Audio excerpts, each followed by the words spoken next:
Yun, what's up mga mandirigma? So meron tayo ditong Toyota Vios 2017 model check engine. Yan, papakita natin kung paano mag-solve ng check engine na sasakyan. So siyempre gagamit tayo dyan ng scanner. Ang gamit natin dyan, Ting Tool. Scanner galing sa Tingkar. So yan, mag-scan tayo at tingnan natin kung anong lalabas na error. Yan, cause ng check engine, lumitaw na error. Oxygen sensor, bank 1 and bank 2. Check engine guys.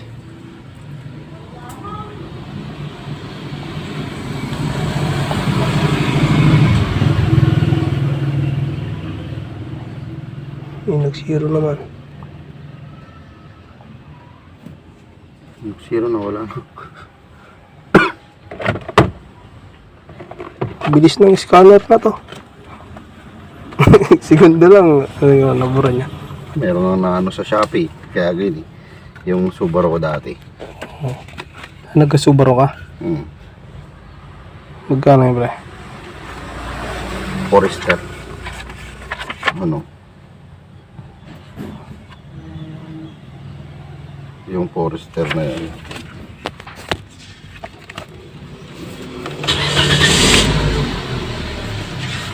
Wala na. Ano babalik yan? Ha? Sabi nila hindi na ito nabuburay. Paano hindi nabura? Nawala naman. Guys! Nagpalit tayo ng oxygen sensor. Tingnan natin kung mawawala yung kanyang check engine. Dito lang.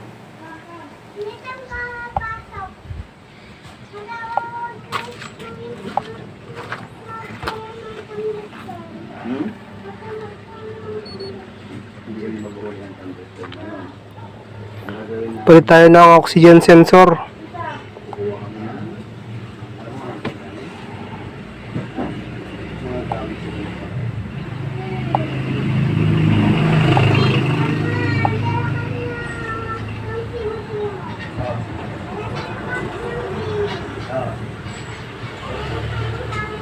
Okay.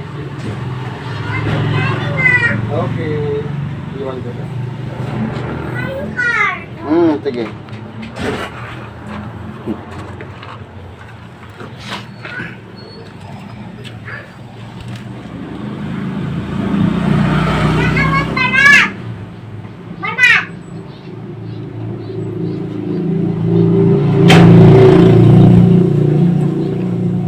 Wala naman na lumitaw kanina, no? Wala. Go. Okay. O, go na kay mami. Das na.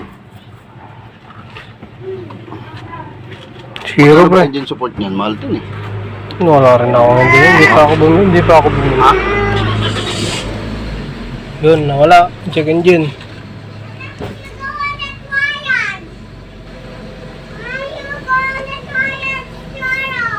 Yes. Wala nang check engine. Problema yung oxygen sensor, bank 1 and bank 2. So, yun, nagpalit nga pala tayo dito ng oxygen sensor, bank 1 and bank 2. At lumitaw sa scanner yung oxygen sensor.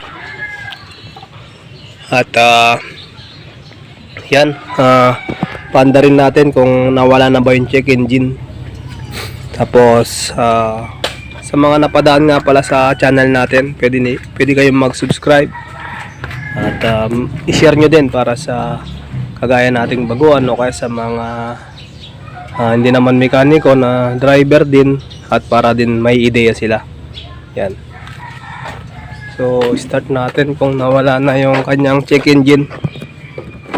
Bale, nag-scan tayo at nagpalit tayo ng oxygen sensor, bank 1 and bank 2.